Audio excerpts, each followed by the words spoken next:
Welcome back to The Explainer. Today, we're stepping completely out of the bright lights and pulling back the curtain on the shadows. We're going to explore the unspoken, literally invisible mechanics that drive human connection and desire. It's a space defined by deep contrasts, tension, and really subtle movements. The art of desire and attraction. And look, we're not talking about superficial charm or, cheap pickup lines here. No, we're decoding the unconscious psychological architecture of how attraction is actually built, and honestly, how it's so easily lost. So here is the big question. How does a man lose himself in the pursuit of desire? It's a wildly seductive but incredibly dangerous trap.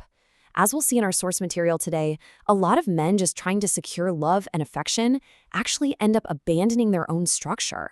They lose their identity, their boundaries. They go in stable and grounded, right?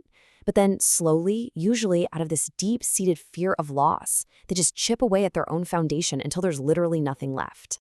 And to really grasp this, we have to ground ourselves in the current emotional landscape. The text we're analyzing points out a pretty staggering number. Upwards of 80% of women today carry deep emotional wounds. We're talking childhood stuff, rejection, abandonment, and this creates a really intense environment for relationship dynamics. The sources make it super clear. Men who walk into these dynamics without ironclad, healthy boundaries, they are the ones who ultimately absorb the cost. And that cost? Well, it's almost always paid in the currency of respect. Section 1. The respect deficit. You see, this loss of respect, it almost never happens overnight. It's the slow, gradual erosion that feeds a really toxic cycle. It happens in these quiet, unseen moments when a guy chooses to portray his own standards just because he's terrified his partner might leave him if he holds his ground. It's a 4-step drop.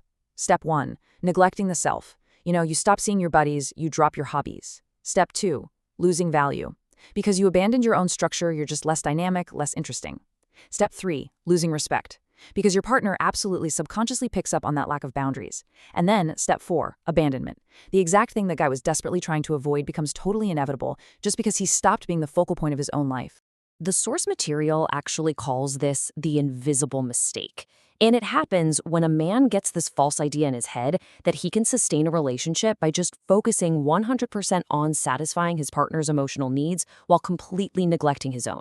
It's this total illusion that the ultimate sacrifice equals the ultimate attraction.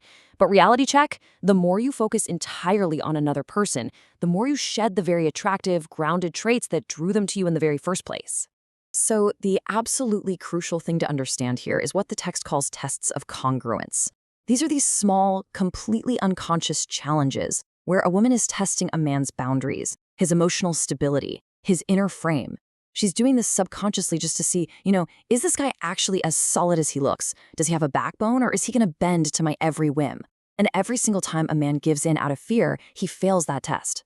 He shatters his own frame, and with it, his self-respect.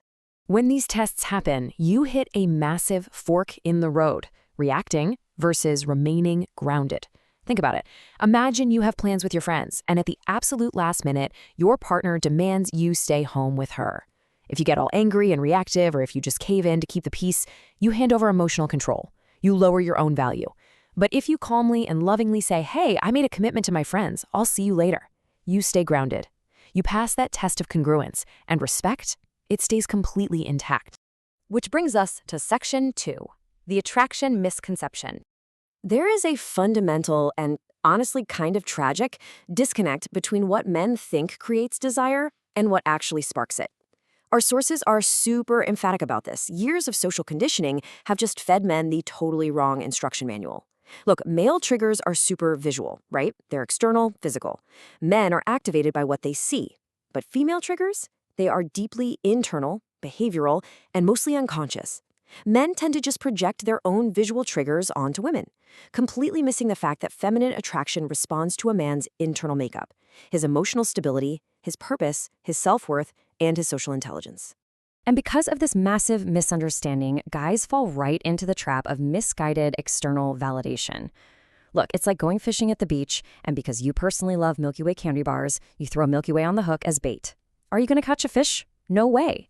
Focusing only on external aesthetics, flashy cars, or trying to literally logically convince a woman of your worth, it's like fishing with chocolate. It entirely misses the mark of true unconscious attraction. Section 3. Reclaiming the inner frame. Okay, so how do we fix this? To reverse that descent into neediness and actually become naturally magnetic, a man has to undergo a huge paradigm shift. He's got to stop the frantic chase and redirect all that intense energy into this blueprint for rebuilding his internal structure. First, reconnect with those friends you neglected.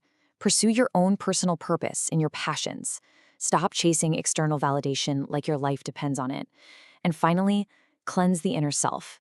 You literally have to make yourself the priority and the main character of your own story again.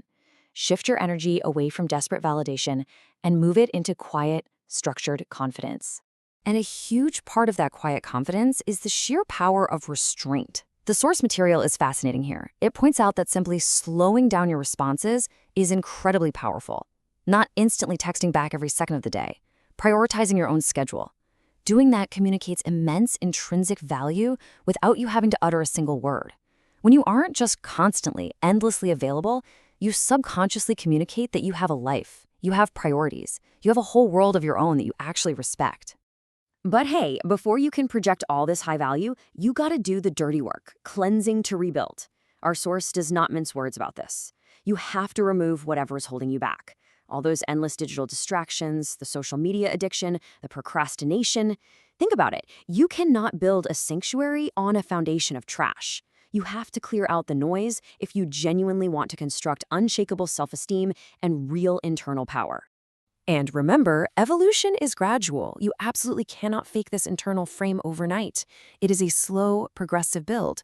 Just like an architect doesn't throw up a skyscraper in an afternoon, building a truly attractive, unshakable personality requires patience, dedication, and just a ruthless commitment to continuous self-mastery over time. Your structure has to be completely sound from the ground up. As we wrap up this explainer, I want to leave you with this really provocative quote directly from the text. Attraction isn't a logical phenomenon. It's an unconscious reaction. You cannot negotiate desire. You can't debate someone into feeling it. So the ultimate question I'll leave you with is this. How are you going to restructure your internal world today to spark that deep, unconscious pull tomorrow?